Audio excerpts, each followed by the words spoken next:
Hello, everyone. I'm Scott Homan. I am volunteering for the Decult Cult Awareness Conference. Today, we have Liz Gregory, manager of the Gloriavale Leavers Support Trust in New Zealand. So we're going to get to know her and what is Gloriavale. I also directed Witness Underground, a documentary about artists who have escaped a cult. So we have some things to talk about. How are you doing today, Liz? Good, thank you. Can you give us a quick introduction to the bullet points of Gloriavale? And then we're going to watch the trailer from a series that just came out. So Gloriavale is a religious fundamentalist community on the west coast of New Zealand, a very isolated region, around 550 people currently. But there has been a big outflow of people leaving over the last several years. And so we have a situation where people are into the second, third, fourth generation, very isolated. And unfortunately, it's come with all the classic cult characteristics. So a very unhealthy group. And over the last 3 or 4 years, there's been an incredible array of abuse that has come out into the public sphere of the criminal courts, and is slowly dealt with in many ways. So what are we about to watch here, and were you involved in this? Escaping Utopia is a wonderful new 3-part documentary that just hit the New Zealand screens in the last several months. It really depicts the story of leavers, and I'm involved in it along with others from our trust because we run and manage and work in the Gloriavale Leavers Support Trust. So we're a charitable organisation that have been set up to help people leave Gloriavale. I wasn't a part of Gloriavale myself, but have been deeply involved with people leaving for over 10 years. And so this really was a story to showcase what it's like for people leaving, resettling and integrating into what is a very alien world for them. And so this documentary was an opportunity to platform leavers' stories and to just hear about the process of leaving Gloriavale. Okay, let's give it a watch and then we'll get into the details. My perception of the outside world was that it was a very dangerous, destitute, evil place. In Gloriavale, it's protected. We are the chosen ones. We are the people of God. We were told, this is what we're protecting you from. We're taking you out of this evil, wicked world. Cross this bridge and you've lost your soul. And that's the psychological prison. 1, 2, everybody smiling. You don't join a cult. You get recruited.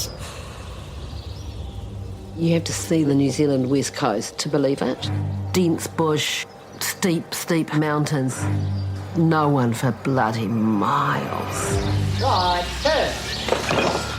this would be one of the worst ages for sin. The women are there to serve the men, work, have babies. Looking back, knowing what I know, yes, we were slaves. If you control the wife, you control the husband. If you control both of them, then you've got the whole family. The physical abuse, the psychological, sexual, the emotional, the spiritual abuse.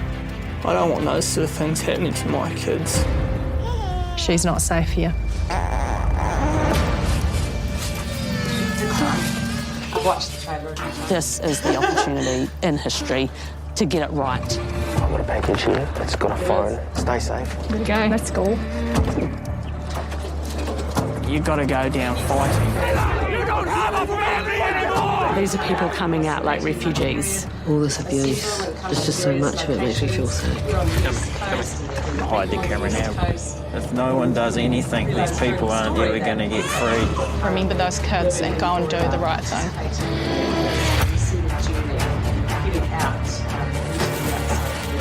To actually escape physically just feels impossible. But to escape psychologically, it actually is impossible. Dangerous operation in many ways.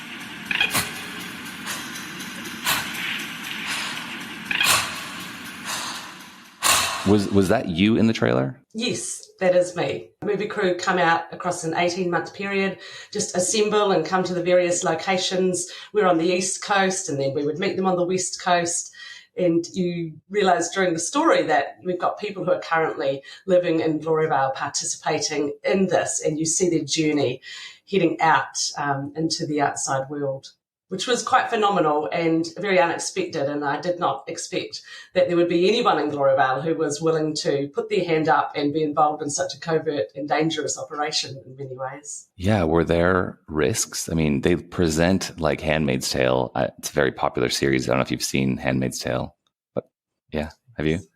Were there risks for them like there are in that? Yeah. Not risks to personal life in the sense that someone might sort of follow them out, physically sort of come back and abduct them. But in the past, it has got violent. Look, they're being watched by the courts at present, so there's a lot of better behaviour on display currently, which is why people are being a bit more courageous in the way they leave. I don't think that doco could have been filmed 3 years ago. You wouldn't have got the buy-in from people even inside the documentary. But, times are changing and that they are under incredible and intense pressure. And so in that context, it was amazing to have a documentary series that was able to capture just some of the live happenings right now and this point in history. The trailer does an incredible job. I'm so curious. I've actually never heard of them until I was invited by Anka to show our movie and speak at Decult. Could you speak a little bit more in depth about what you're doing as a manager at Gloriavale Leavers Support Trust? So our trust really is just the culmination of years of grassroots work with leavers. A family arrived in our local area and actually came to our church. And so it became just an obvious natural thing to show love and care to these people who really looked like they had struggled in a very spiritually abusive environment.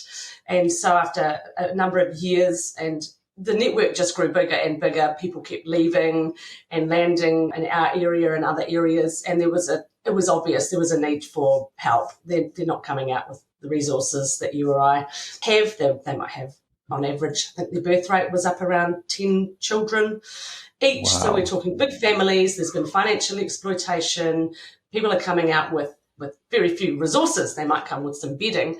And so the need to get them out is definitely a secret, covert operation. It runs through a network that's been quite well established. And obviously leavers are pivotal in that because they help connect with their families, a lot of smuggled phones, a team that used to go in that morphed over time, but it was called the Night Raiders. And they were in there really delivering pamphlets and booklets and material really about Orthodox Christian faith to show them that what they were living in was not biblical Christianity they were being told it was. And so out of that, it was obvious there was a need for a charitable trust that assisted with funding and to raise the profile of the group. And really from there, I guess, just gave it a little bit of a supercharge in the New Zealand public. I think up till then, Gloriavale had been a bit of a joke. You'd laugh about it. People would dress up in their costumes and go to parties and have jokes about their names. But really, it's all a very serious business. And I think the work of the trust has enabled there to be a connection point with agencies, government, some advocacy, and then a legal team came and approached us and said, we've been watching this for a while. Like, we think this is what's going on. Let us know if we're offbeat. But no, they had it. Yeah. I'm very curious. I mean, this feels like the covert operation. It's almost like the idea of an underground railroad with the slavery and helping slaves escape in Black America in the South back in the 1800s. It's incredible to hear a modern day. It's 2024. And people are doing this right now. How many more of these are there? Are there other ones we don't know about? I've never heard of it. And I wonder how many more are going to be revealed like this. In New Zealand, this is well-known group like this. So if anyone was to ask a question, does New Zealand have a cult? Gloriavale's first off the list. Centrepoint in previous decades had an issue there. But I think what we're trying to do, and I think what Decult's trying to do, is we're trying to say, hey, this is actually a bigger problem than just sort of your live-in cult community style. There are cultish behaviours, high demand groups riddled throughout our country. Just not all of them live together on the same property in an isolated area wearing blue garb. Yeah. And so really the idea is to create awareness, increase interest in this topic, because we need therapists, counsellors, professionals to be upskilled, because there's a really long tail after a group like Gloriavale starts to slide out. And there is a slide out. People are leaving, around 30 people a year leave. But finally, they're not able to replace that with the birth rate anymore. And so there is an actual reduction in numbers occurring. Under the stress and strain, people continue to pop out. But it's not a popping out. It's really difficult to get out. You mentioned a couple things I want to touch on. One was, could you tell about spiritual abuse? I've heard of emotional abuse, psychological abuse, and physical abuse, of course, sexual abuse. Can you talk about what spiritual abuse is? Yeah, spiritual abuse is where someone's faith is used against them. So where these beliefs and spiritual faith's held very deeply inside someone. And so they can become quite, if they're harmful spiritual beliefs, they can become quite sort of sticky and persistent. And so when someone has been spiritually abused, they remain deep in your psyche and they can be incredibly destructive to the internal person. Spiritual abuse has the ability to insidiously erode someone. So there's a sense in which it's a very extremely damaging thing to, you believe you're part of a group that is all for your good. And this is right. And this is the way. And you're the one true church. And this is what, Jesus wanted. And then you see the sort of behaviors demonstrated in there. The bullying and the humiliation and the coercion and the control. And actually it creates quite a lot of mental distress. And you don't have faith in yourself anymore. No belief of self-confidence. Your intuition doesn't exist. Your conscience is the conscience of the leaders, but it's all in the name of God. It's an incredibly evil and wicked thing to do. And then when it comes to people getting out and finding the real world, it's not exactly a perfect place, and we don't necessarily have resources. Obviously, therapy exists in general, but you said upskilling workers or people in that space. What kind of activities are happening there, and what does Gloriavale Leavers Support Trust make the connection for people? One of the things we spend quite a lot of time on is working with professional groups and organisations.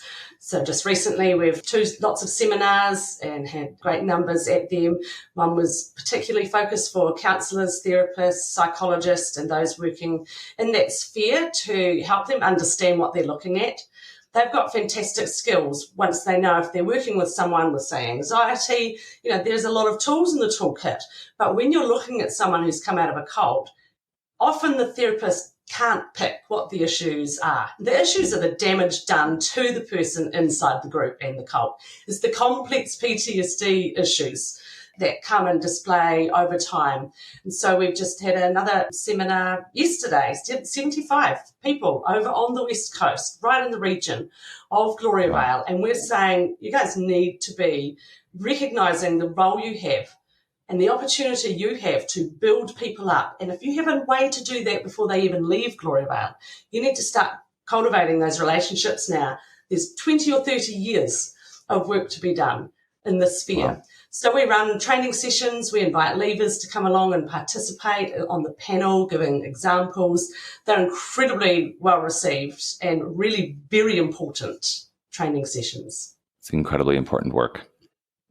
Just as a curiosity, have there been any deaths by suicide from leavers? Yeah, it's a really distressing topic for us. Yeah, there was one a few decades ago and there was one more recently, and it's incredibly devastating when that occurs, because we look at the research and we know the ideation rates are 10 times higher and the actual attempts. Wow, 10x.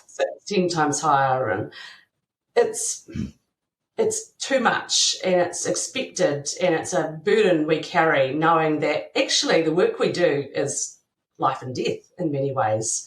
It adds a seriousness to the work we're doing. Yeah. Interesting. I'm from my parents joined the Jehovah's Witnesses. A lot of my family eventually joined as well. And I think that rate, without there being really clear studies, it's hard to say, oh, they were in it and they killed themselves, or they left. And then it's usually tied to something, a car crash or drugs or something like a decade later. But a lot of people say, oh, this happened because of that. The family was so broken. Yes. And yeah, so thanks for working on that. That's incredible. Could you draw a connection? Do you think that what's happening with your organization and your work and this particular group, the Gloriavale group, do you think that there's some parallels to other groups in the world or in New Zealand? Oh, absolutely. Look, Gloriavale plays by the classic cult playbook. And I read a lot of the books from other cultic groups, and look, they are all singing from the same song sheet. Yeah, they have a different cloak around them. This one happens to be, purports to be fundamentalist Christian, but I read all those books, and it's just classic cult stuff. And so I think in New Zealand, as far as doctrinally and religious perspective goes, a group called the Tubatus, also known as the Cooneites, the people of the way, the church with no name. They've probably got 15 names, but no names. They are incredibly similar to Gloriavale, but they don't live in together on the same compound. They have more like the house church and house meetings, and they have conference time where they come together. That is incredibly similar. And when I read books and hear the stories of people leaving there, same spiritual abuse tactics, the same Bible verses used in the same way to destroy the inner person in exactly the same way. Yeah. Thank you for sharing that. So I was interviewing another speaker at Decult, and we'll get into, I brought the screen up here for the website for the conference. It's a cult awareness conference, and there's people from many different groups. So your expertise with Gloriavale, there's the Exclusive Brethren, you mentioned the 2x2s, Jehovah's Witnesses are represented there, and then the woman who's organizing it, the director of the conference, Anka Richter, she wrote Cult Trip, which includes a Gloriavale story. I feel like it's definitely needed. Oh, and then you have on the screen here with Janja Lalich, Dr. Janja Lalich. She's an expert in cults and has written many books on the topic and is highly regarded. She was coming from the political perspective, from a leftist cult from back in the 60s, 70s, which I find fascinating. And her books are incredible about connecting the dots. And so much of all these stories I hear now that I'm like deep in the space, that exact mechanism, that exact scripture from the Bible, that exact way of saying it, but they just labeled it with something new. So it makes it feel like it's their thing. But even the Exclusive Brethren are like extreme when it comes to shunning. Well, Jehovah's Witnesses are also extreme when it comes to shunning. Their whole name embodies the concept. Like, we're exclusive. At the Decult conference, there's so many different groups represented, such as the Exclusive Brethren, the 2x2s, Jehovah's Witnesses, Gloriavale, and others, including the one that the director, Anka Richter, came from. Why is it important from your perspective that this conference exists and that you, as a representative of the Gloriavale Leavers Support Trust, are getting involved? I think in the New Zealand sphere, we've just been fixated on these particular hotbed cults. Centrepoint, massive exposure in the 90s and 2000s. Gloriavale, massive exposure, but we're just forgetting that these groups exist in other places and other spaces in the New Zealand sphere, and we need to be on high alert. And so by bringing together various speakers, we're really elevating the conversation. It needs to go up a level and up a level and up a level. It needs to enter into the New Zealand psyche that we have an issue with cultic groups. There's no research to show whether we have a higher number than other populations, but really for a small country like ours, we potentially have a problem. There could be a lot of reasons for that, including our own isolation as a country and some vulnerabilities that may come with that. But I think on the whole, you've got Kiwis who are happy-go-lucky sort of people who are quite idealistic and adventurous. And I wonder if that might play into the issue we have with joining groups, thinking they look good and being willing to experiment, and then it's too late once you are emotionally coerced and manipulated into a group. It's very easy to remain trapped. So we need to start showing people in New Zealand society what cults look like, the impact they have. It's a massive impact, even just a financial impact, an economic impact, an educational impact. But really the biggest impact is on people. We're damaging our people, and we're just not aware of how to help people who've come out of these groups. Yeah, that's great. I really appreciate that. It came to mind just the context of this place. You said it says in the trailer, the west coast of New Zealand, that it seems like such a far away place, but every country has some group or many groups like this. The United States is filled with groups like this and has historically had problems, many problems with groups like this. But it feels like, it's a vast land, or like the world is so big. But in New Zealand, it's like you said, a classic cult model. There's a Netflix series, How to Start a Cult. Here's the playbook, and they go through many different global famous cults and some modern cults. But in an island nation, well, we can't just ignore them. They're here on our island. And that kind of setting actually brings it more to the forefront that it's really interesting that your group and this particular experience that you're representing that it's not existing in a bubble or totally isolated. It's part of this greater society, and you're starting to see the effects of these people coming out and then doing something about it. It's really important work. And probably we should all be paying attention to what's happening in New Zealand with Gloriavale to learn how to deal with it in a healthy way. Because I think the American model, let them just disperse into society so we can forget about them.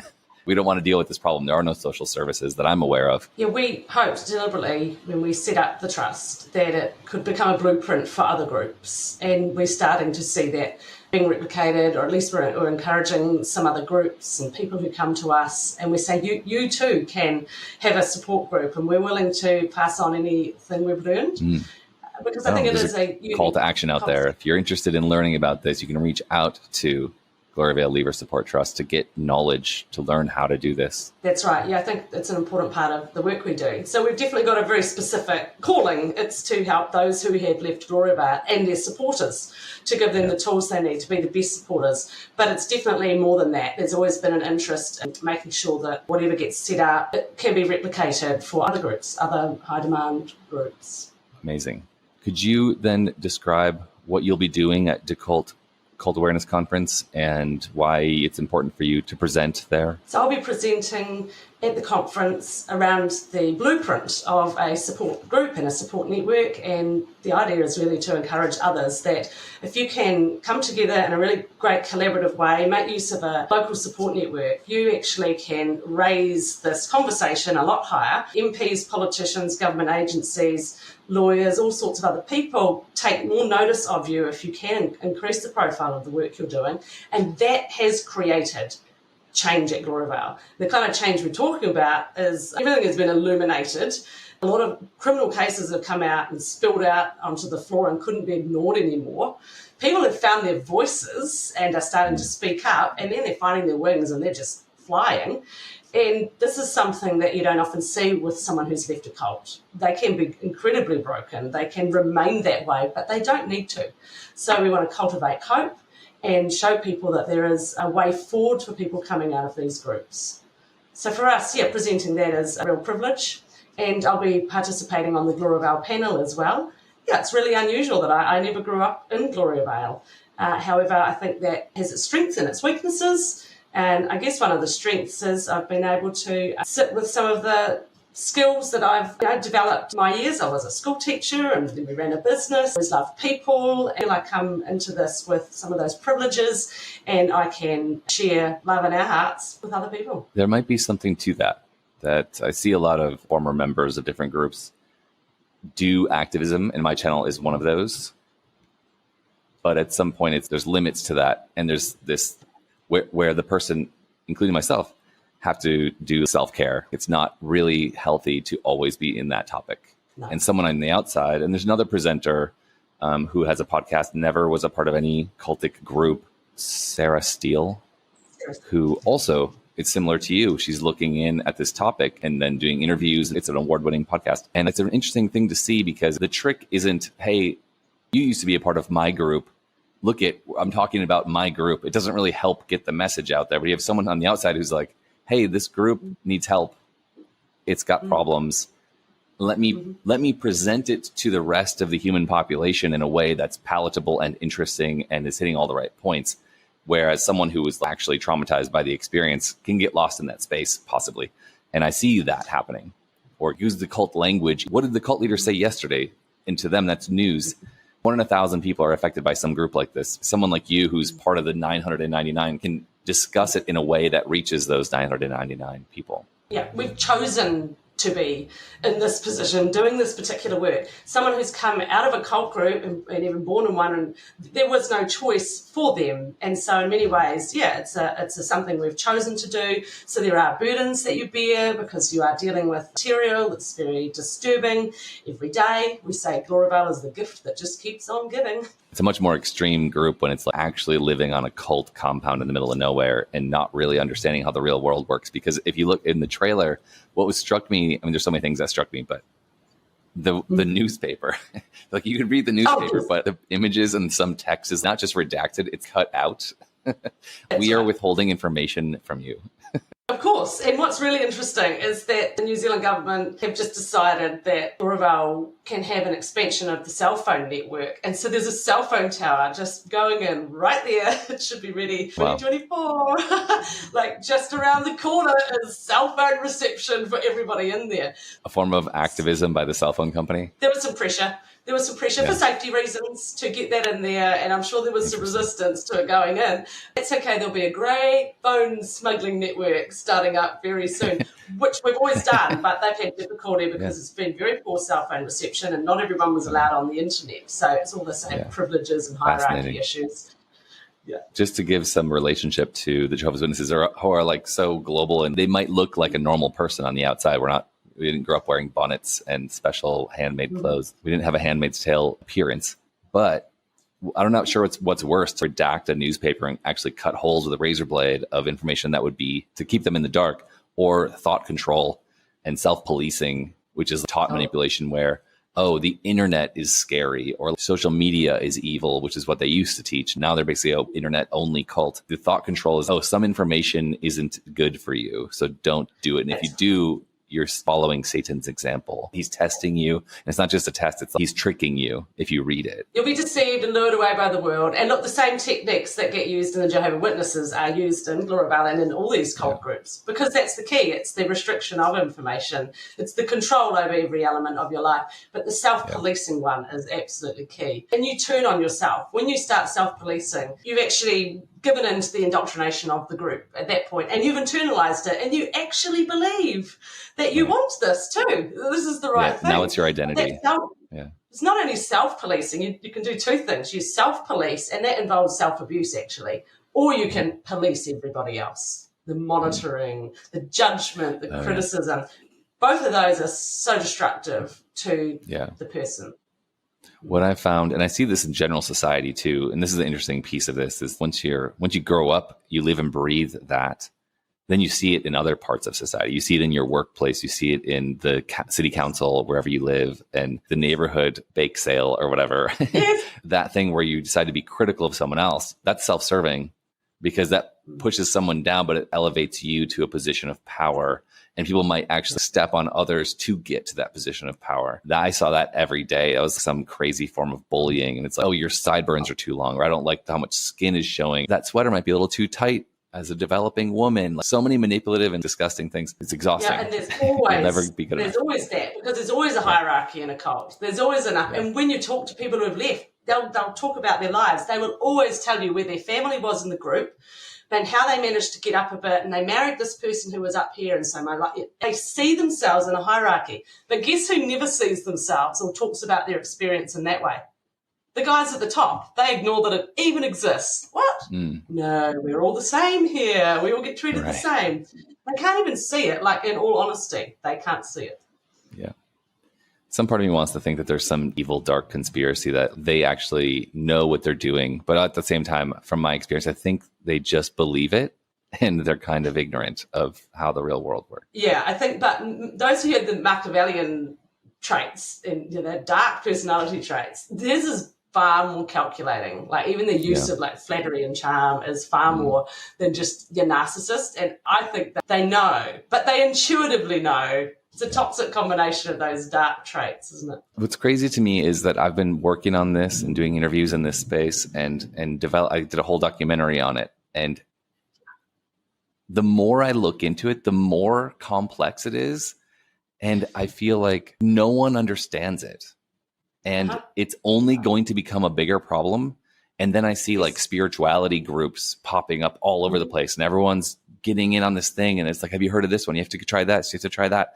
And it's the exact same model, and they're starting from scratch. And they think, even if, they're sitting in the dirt during the full moon and they have these rituals, that's like better than church. Like, they're outside the church sitting in the dirt, and somehow it's not that thing, or it's not this hierarchical structure, but all that stuff is already happening. And the way they talk, the special language, the special outfits. That's right. I just see it everywhere. And I think actually we're more susceptible now than ever. And maybe they're just a little bit less following the old last century model, which Gloriavale seems to. And they're just shifting to adapt to the modern, something a little bit different, that's a little bit more complex and a little bit harder to see, just as manipulative, just as dangerous. That's my Yeah, I agree. So. And I think you're right. I think we're just at one of those junctures in history where there's just been enough sort of social change and revolution, a bit of upheaval. Should my life take a different path, or am I ready for something different?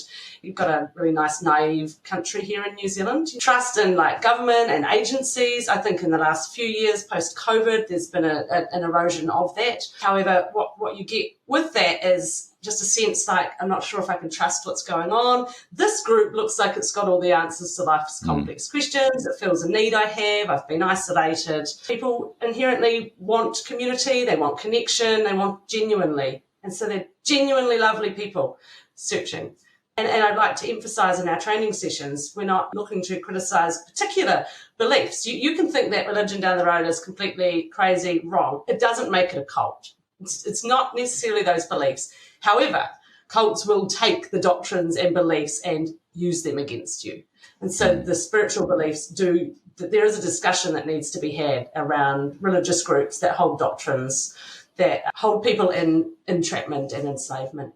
But that doesn't mean you can't be a conservative follower of a religion. That doesn't make you a cultist.